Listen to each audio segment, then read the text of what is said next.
So today's video is gonna be slightly different. I think I've said that a million times. I'm gonna try something new for you all. And the trying something new is going to be talking about a very, very heated topic of discussion. What is the best XC setup you can have for tires? Let's go. So I wanted to try this new video setup, mainly because the channel, I've got way more subscribers than I ever thought I would have, and I thank every one of you guys. The channel is at this size now to where the community is asking me stuff, be it during the comment section, be it in the comment section, or I've had messages, a lot of messages through Instagram, I've had emails. It could be anything from, what tire choice do you use in this particular race? What did you do on your first group ride? What did you do in your first race? Why do you look like Foreman? Why do you have a black eye? So I wanted to take those questions from you guys, let you know that I hear them, and if it's something that I think it would make an interesting video, I just want to address it. I want these videos to be less editing intensive because I'm still learning how, and I would rather answer your questions than focus on how great the video is, if you get what I mean. Let's jump into this video, let's see how it goes. I'm going to say this as a giant preface. Tires to me are like shoes. As in, you need to find something that works for your riding style, for what you like. If you want to run Minion DHFs on a greenway, go for it, do it. If someone says something to you, tell them to buzz off, because it is what makes you comfortable to ride your bike. I am all about getting more butts on bikes. So if you want to ride something super chunky and knobby, go for it. The only thing I'm going to tell you is what I have found in my riding and my racing, what works for me, why I love certain tires I've tried that I didn't care for, why, but I'm going to show you what I run and race right now, why I like them so much, and for me, it has been the best XC setup that I can have. Let me get my back. Everyone I've talked to has went through this like super heavy, in-depth look into tires, especially Maxxis. The one thing that Maxxis does, some people like it. I personally don't care for it that much. You might have a tire like the Minion DHF. There's like 15 versions of that tire. I really wish, instead of trying to figure out like max speed, 3C, double down, XO plus, all that jazz, I wish they would just put on there the weight. You know, let's say it's 1,100 grams, decent sidewall, made for downhill. That would help me a lot. But anyway, you can customize your tire quite a bit if you go with Maxxis. Right now, I kind of went with what's available as long as the tread pattern is correct. I tend to like 120 TPI, that is threads per inch. Makes the tire definitely more supple, usually a little bit lighter, but I like the feel.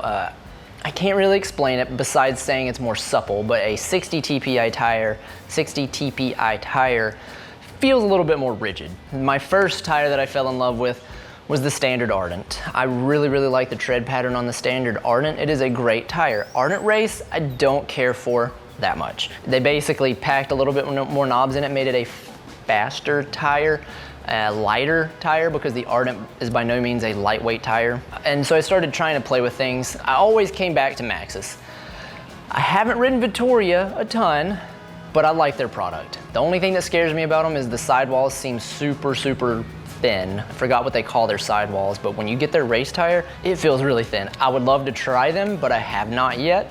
I have tried a bunch of Schwabbles, not a big Schwabble fan in the mountain bike market. They make good tires, because I know a lot of people that have beat me that ride Schwabble and they love them. So again, this is a personal preference style of choosing. I don't even know what that sentence was, but my personal preference is Maxxis. I can't get away from them. I've also tried Kenda stuff. The Honey Badger was a decent tire until I sliced 3 of them in a row.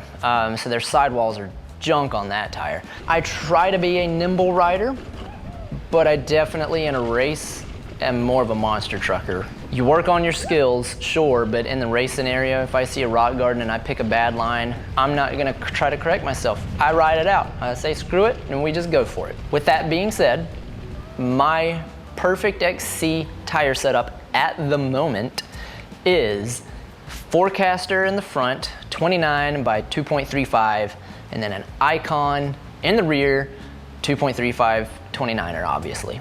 For my riding style, it definitely suits me perfectly because the Forecaster, if you do a little reading on it, the tread pattern's a little bit loose on it. They're spaced out a little bit, so if you do have a race that's a little bit more muddy and you are like me, I don't change tires for the whole season unless I have to. I don't have some pro team behind me to change my tires out for me. I pick a tire setup that it will do okay in every condition. And the Forecaster is a little bit more aggressive. You can do what they call light trail riding. So when we go to Wilson's or something, I can still do fine on a 235 Forecaster. That tire bites really, really good, and it's very, very predictable. What I mean by predictable, this is something I think everybody should do. First, check your air pressure in your tires. If you're new to riding, play with it. A lot of these tires, I don't know why they put them on there. You'll see a tubeless tire and it'll say minimum pressure 35 PSI. If you're running 35 PSI in a tubeless bike, way too much. Way, way, way too much. My current setup, what I'm running right here, I don't have any kind of insert in it whatsoever. I'm running usually about 19, 20 in the front, 20 to 21 in the rear. Dependent on the trail. If it's a more rocky trail, I might bump it up a couple PSI, but I run generally around that 20 PSI mark. Now you need to bump your tire pressure down if you're having trouble cornering, and then practice your cornering too.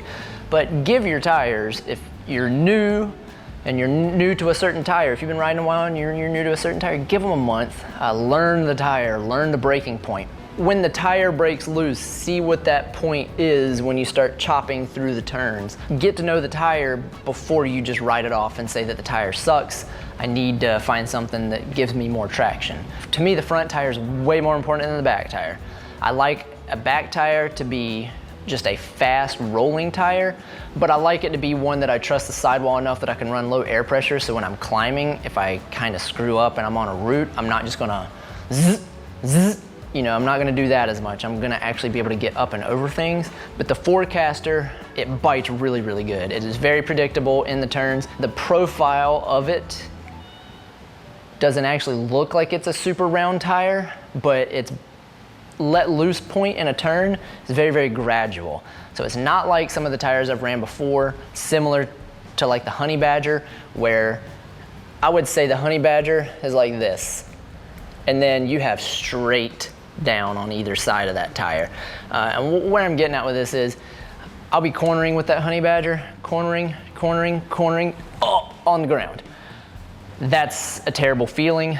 With a Forecaster though, it's very, very gradual. So when I'm cornering, you hit it a little bit harder and then you'll start to feel it chopping through the turn, which is what you want. You don't want to hit your brakes in most turns, but you want to be going just fast enough through a turn that your bike's kind of sliding just a little bit. Not so much you're out of control, but you want to be able to drift through those turns, because the objective, yet again, is to go as fast as possible if you're racing, right? These tires are also super light for the amount of grip you get. The Forecaster that I have on there, I think it's like 700 grams, 690. You can get lighter than that, I know. Vittoria's tires are super light, that's why I want to try them, but I think there's always a cost to how light stuff is. That might be that sidewall. These Forecasters are pretty good with the sidewall, so I would be curious how easy the sidewall is to rip and get a flat in a Vittoria tire. I don't know, I haven't ran them before. If anybody has, please let me know. So that's why I love the Forecaster so much. It's very predictable, it grips really, really good. It's a light tire. I have, knock on wood, never had a flat with a Forecaster. The Icon, it's a decent rear tire. I honestly think I might want to try a Recon on the rear. Recon is just a little bit better profile the way it looks, but I haven't ran a Recon for an extended period of time, so I'm gonna wear these guys out first. But currently, right now, my favorite setup is Icon in the rear because it's super fast rolling. It's a light tire, it's pretty packed in there, but the sidewalls are good enough where I can run low air pressure. I don't ding rim that often. It's just a good all-around tire, but I wouldn't run it as a front tire. It doesn't have enough traction for that. So there you have it. I hope a quick little video like this, somebody asks, what tires do you run and why? There you have it. It's not a super in-depth analysis, which one rolls better than the other.